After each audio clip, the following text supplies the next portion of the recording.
कोई नया business start करने में जैसे टीथिंग प्रॉब्लम होती है वो उनको नहीं होता, और वो सारे प्रोसेस और इनका प्रूवन रिकॉर्ड्स का वो फायदा उठा सकते हैं, जिसमें प्रॉफिटेबिलिटी के चांसेस अप हो जाते हैं।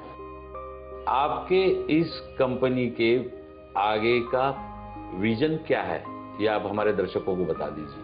अभी ड्रीम फूड्स इंडिया के जो ब्रांड्स हैं वो ऑपरेट कर रहे हैं अलग अलग स्टेट्स में, जैसे गुजरात में बड़ौदा, आंध्रा में हैदराबाद, फिर महाराष्ट्र में कोल्हापुर, वसई, उसी तरह पंजाब में आप देखें तो जलंधर, पठानकोट, हम लोग एक नया आउटलेट अमृतसर में भी करने जा रहे हैं, फिर मोहाली, फिर ये जैसे मढ़ैया आपको पता है कुंडली में आ रहे हैं, कुंडली के साथ ये ग्रेटर नोएडा, रायपुर, छत्तीसगढ़ में, इस तरह से पैन इंडियन प्लान है और ऑलरेडी हम लोग वर्कआउट कर रहे हैं। धीरे धीरे इसको हम लोग विश्व स्तर पे, जैसे अभी हम लोग गल्फ में कुछ प्लान कर रहे हैं, जो गल्फ में कुछ आउटलेट्स आए, वो अगले साल तक आने की उम्मीद है।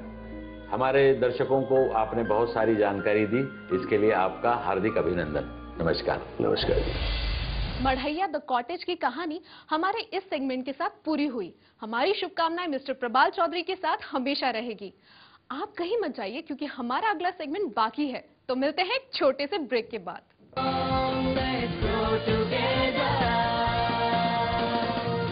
इनोविजन मीडिया को जरूरत है कॉन्सेप्ट सेलिंग के लिए मार्केटिंग सेल्स एग्जीक्यूटिव्स की, और क्रिएटिव टीम में जरूरत है डायरेक्टर, असिस्टेंट डायरेक्टर्स और एडिटर्स की। अधिक जानकारी के लिए संपर्क करें 022-2871-0321 या 022-2871-3228 पर, या लॉगिन करें हमारी वेबसाइट पर www.innovisionmedia.in। अब एक खास खुशखबर हमारे उन अचीवर्स के लिए। आप किसी भी बिजनेस या कारोबार को चला रहे हो जिसे आपने अपनी मेहनत और लगन से बढ़ाया हो, कंपनी हो या इंडस्ट्री, इनोवेशन मीडिया आपको इस शो के द्वारा सम्मानित करने जा रहा है। यह पुरस्कार न सिर्फ आपके हिम्मत को बढ़ावा देगा, बल्कि आपके समाज में, आपके कारोबारी दुनिया में आपके नाम को रोशन करने का जरिया भी बनेगा। आप अपने नॉमिनेशन के लिए संपर्क करें।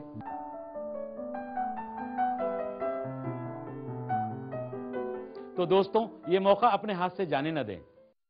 बिना कार्ड के भी मिलेगा राशन की दुकान से अनाज। सरकार राशन कार्ड धारकों में बीपीएल एवं एपीएल का भेद खत्म करने की सोच रही है। अब गरीबी रेखा से ऊपर वाले राशन कार्ड धारकों को भी गरीबी रेखा से नीचे वालों की दर पर 3 रुपए प्रति किलो के हिसाब से सस्ता अनाज मिलेगा।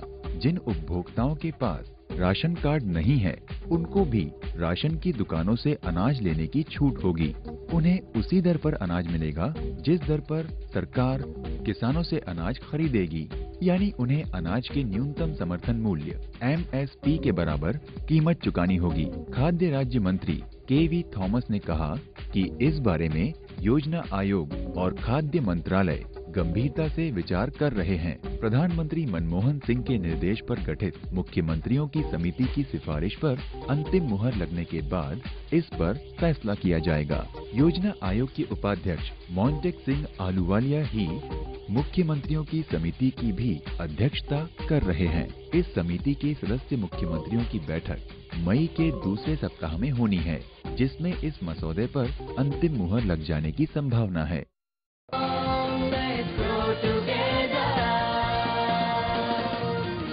www.mahavet.gov.in इस वेबसाइट पर कौन सी जानकारी उपलब्ध है? mahavet.gov.in ये वेबसाइट पे हमने करदाताओं को जो भी उनको टैक्स लायबिलिटी के बारे में इंफॉर्मेशन चाहिए, वो सब इंफॉर्मेशन उसके ऊपर हमने अवेलेबल किया है।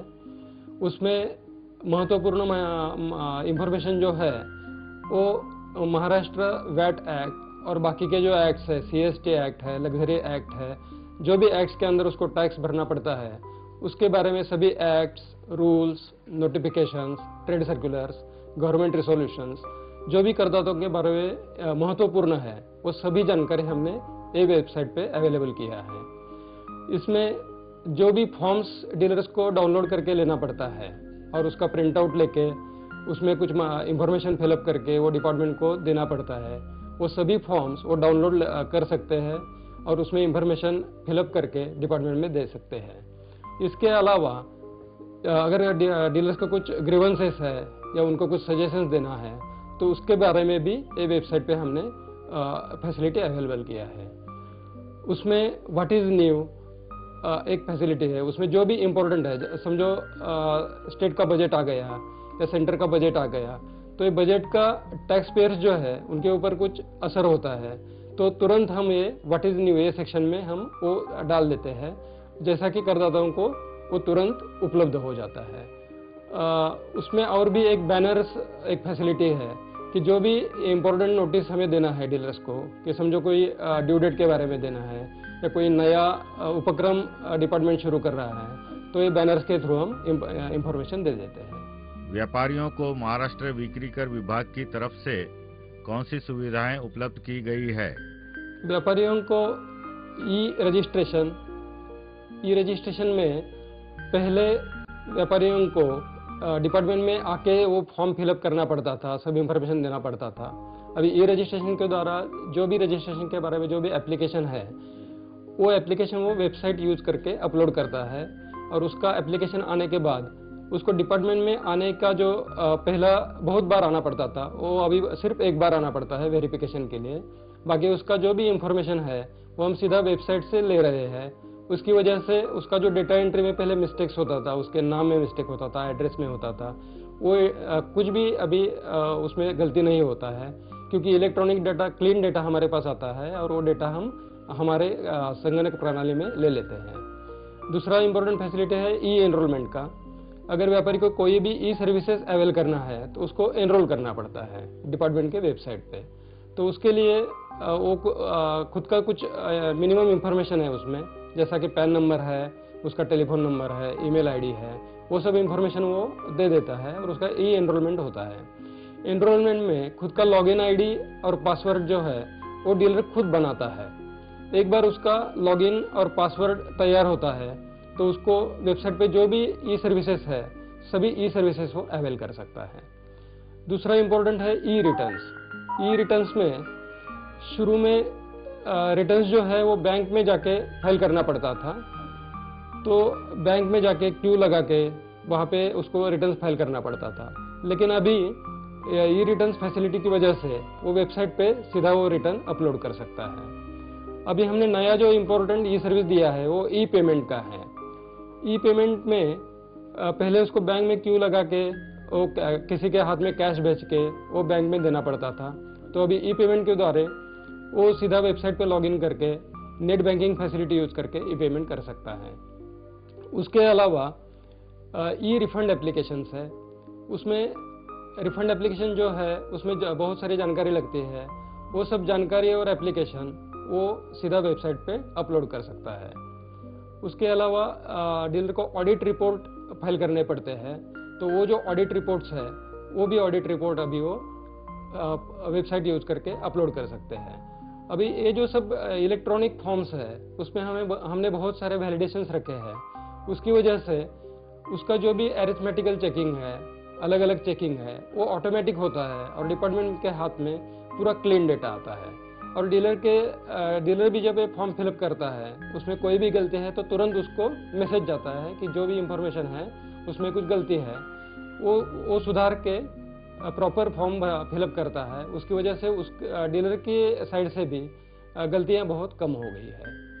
उसके अलावा हमारे यहाँ डीलर्स को जो भी इंटरस्टेट ट्रांजैक्शंस होती है वो ट्रांजैक्शन में उसको अलग अलग डिक्लेरेशंस डिपार्टमेंट से लेनी पड़ती हैं।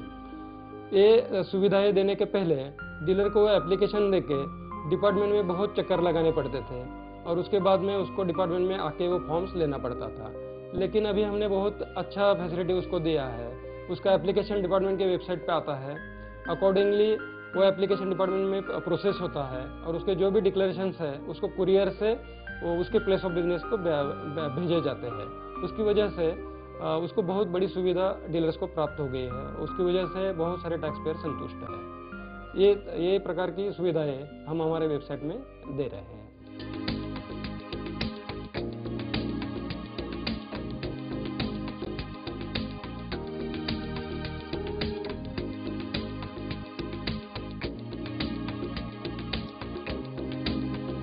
आसमान को छूना है, आज बढ़ते जाना है, मुट्ठी में कर ले जहां, अब पीछे